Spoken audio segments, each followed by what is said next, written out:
Voir la réaction d'Aristide Monod.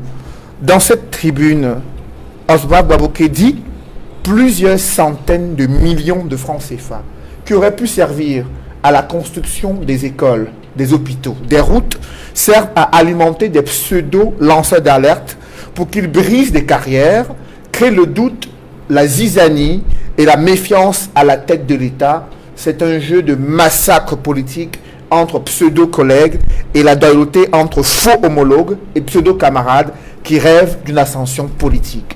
Comment vous interprétez ces propos du directeur adjoint du cabinet civil à la présidence de la République concernant la situation politique du Cameroun et notamment le climat qui prévaut au sommet de l'État?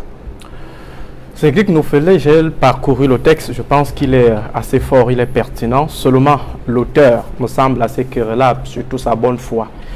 Parce que M. Oswald Baboké appartient à un système qu'il a formé, qu'il a fabriqué. Et aujourd'hui, on se rend compte que lorsqu'on se retrouve proche du grand soir ou alors de la nuit des longs couteaux, où on devient de plus en plus des cribants, ou tout simplement ceux-là qui parlementent. Et je pense qu'aujourd'hui, c'est le son de quelqu'un qui est aux abois. Monsieur Oswald Baboké, il faut qu'il le comprenne. Parce que ce qu'il dénonce dans sa tribune, c'est ce qu'ils ont eu à mobiliser pour détruire les carrières de ceux qui n'étaient pas d'accord avec M. Paul Biya. Ils ont détruit les opposants. Ni John Fundi a été détruit par des lanceurs d'alerte gouvernementaux, à savoir la CRTV, la chaîne nationale, à savoir Cameroun Tribune, qui est une presse nationale. Ces instruments ont été mobilisés pour détruire les carrières, pour mettre en mal ceux-là qui avaient un discours alternatif ou un discours dissident. Donc ce qu'ils dénoncent aujourd'hui, c'est ce qu'eux-mêmes ils ont eu à pratiquer. On a vu au soir de la déclaration d'Odja, lorsque le professeur Maurice Kamto réclame la victoire de l'élection 2018, on a vu la mobilisation des éditorialistes de la CRT Vision Rouge pour venir prendre fait et cause pour le régime. Et pourtant, nous étions encore dans un problème. Nous étions encore en situation de contentieux. Ils ont pris fait et cause pour le régime. Il ne restait que des insultes pour aller un peu plus loin dans leur diabolisation de quelqu'un qui revendiquait de manière républicaine une victoire, ce qui n'est que normal dans une démocratie. Mais ces deux médias ont pour ligne éditoriale de défendre l'action du gouvernement. Du gouvernement et non du parti au pouvoir. Du gouvernement et non du parti au pouvoir. La CRTV est là pour défendre la position du gouvernement et non celle du parti au pouvoir. Lorsque le parti au pouvoir, association privée, a un contentieux ou alors est opposé sur une situation quelconque à un autre parti, association privée, la CRTV doit être au-dessus, elle doit être au-delà, en tout cas bon, elle doit garder toute sa grandeur, elle doit garder en fait toute son objectivité. Mais malheureusement, on a vu des tics du type sur les marches du MRC et cela n'est pas vraiment dans le sens de l'objectivation du jeu ou de l'arbitrage communicationnel du jeu fait par la CRTV. Donc la CRTV à un moment donné s'impose ou alors s'affirme comme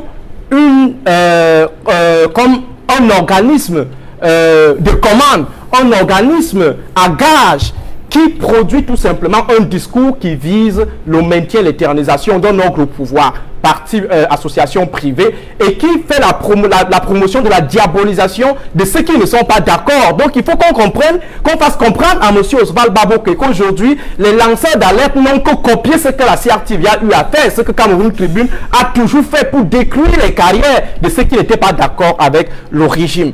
Et en parlant du grand soir, c'est pas parce que le bateau tank que les uns et les autres reprennent leurs esprits. C'est pas parce que les uns et les autres sont en situation de défaillance, dans situation de débandade, que forcément ils auront raison ou ils seront des bonnes gains, ceux-là qui ont désormais la bonne foi avec eux. Il faut qu'on fasse extrêmement attention.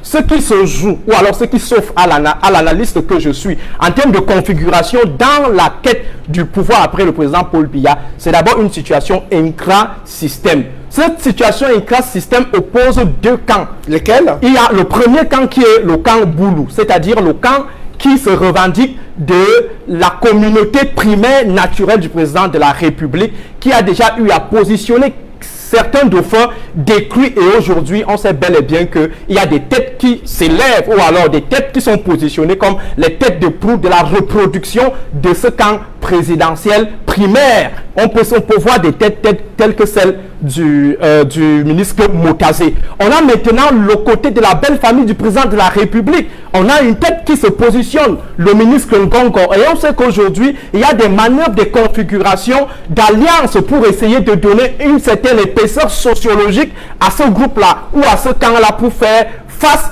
au camp présidentiel. Donc, on est dans un débat d'abord de belle famille. Et M. Oswald Baboké vient du camp de la belle famille. Il faut qu'on le sache. Maintenant, ces deux camps veulent créer ou alors veulent produire quelqu'un de consensuel, à savoir M. Franck Biya, pour essayer de concilier les positions et pouvoir donc sécuriser la reproduction totale de l'ordre au pouvoir. Et entre-temps, il y a donc en face des composantes sociologiques d'abord, parce qu'il faut dire que les nordistes ne sont pas prêts à assumer 40 ans de pouvoir bêtis. Il faut dire que les Bamileke et les autres communautés ne sont pas d'accord. Il y a également des camps non conventionnels qui pourraient se former et à côté de cela, il faut voir le dragon central qui tient le levier de l'État, c'est l'armée. C'est-à-dire que celui qui va arriver après Paul Biya doit être d'accord avec l'armée. Allez lire la thèse de Amenim Biele. Il dit, lorsque John Funti décide de marcher sur Yaoundé, les hauts officiers demandent à Paul Biya, tu vas encore rester au pouvoir ou tu ne veux plus? Il a dit, je veux rester au pouvoir. On a dit, tu te calmes. S'il ne voulait plus rester au pouvoir, il prenait au pouvoir. Donc ne pensons pas à un moment donné que des individus civils vont configurer l'après-Biya sans toutefois tenir compte de la position de l'armée qui détient des armes. Et je pense que les héritiers sont en train de se battre dans ce sens. Des héritiers et une classe système sont en train de se battre dans ce sens. C'est-à-dire avoir chacun l'armée dans son camp. Et je pense que les Camerounais doivent faire extrêmement attention. Les ingrédients du conflit total, de l'implosion totale sont en passe de maturation. Depuis 2013, avec l'affaire de Boko Haram, on a vu comment la crise était en train de se construire, comment est-ce que le conflit total était en train de se construire au Cameroun. Et ne pensons pas que le système est une unité homogène. Parce que ce que M. Oswald est en train de faire, c'est tout simplement dénoncer un coup bas qui a été porté contre son camp. Mais dans cette tribune, il précise que le couple présidentiel se porte très bien, que le régime est à ses beaux jours, contrairement à ceux qui croient qu'on est en fin de règne. Il faut qu'il soit honnête. Tous conjuguent aujourd'hui le président de la République à l'imparfait. Il faut que nous soyons honnêtes. Actuellement, ce qui se joue, c'est comment faire pour reproduire le système. Et il faut donc créer une certaine unité entre les différents camps de la belle famille et de la famille présidentielle. Et c'est pourquoi vous avez vu cette réunion fraternelle du Grand Sud, où il ne faut plus fracturer le camp familial ou alors le camp présidentiel primaire. Parce qu'en face, le camp belle familial, il y a également une certaine osmose qui est en train de se construire pour faire face et pouvoir récupérer le monopole ou alors l'hégémonie du système qui doit se reproduire. Et le système-là et cette hégémonie-là doit faire face aux outsiders que constitue le peuple, les partis d'opposition et forcément des groupes qui peuvent naître, des groupes rebelles, parce qu'il ne faut pas exclure cette éventualité au Cameroun, donc c'est-à-dire une rébellion qui va peut-être renverser. Il y a également l'hypothèse de la mutinerie qui peut intervenir si les hauts gradés n'arrivent pas à trouver leurs intérêts dans les configurations qui seront proposées par des héritiers. Mais ce qu'il faut dire aux Camerounais, c'est que la situation de spectateurs n'arrange pas en fait leur pronostic vital. S'ils restent comme spectateurs, ils subiront comme la population anglophone est en train de subir, parce qu'elle est restée amorphe. Elle a choisi des mauvais représentants. Elle a laissé ces mauvais représentants continuer à venir dealer sur leur dos avec le régime de Yaoundé. Au final, on s'est retrouvé avec un camp sécessionniste armé qui est en train de déstabiliser la situation. Il faut faire extrêmement attention. La déstabilisation qu'on observe dans les régions anglophones ne va pas épargner la région francophone si le peuple reste spectateur.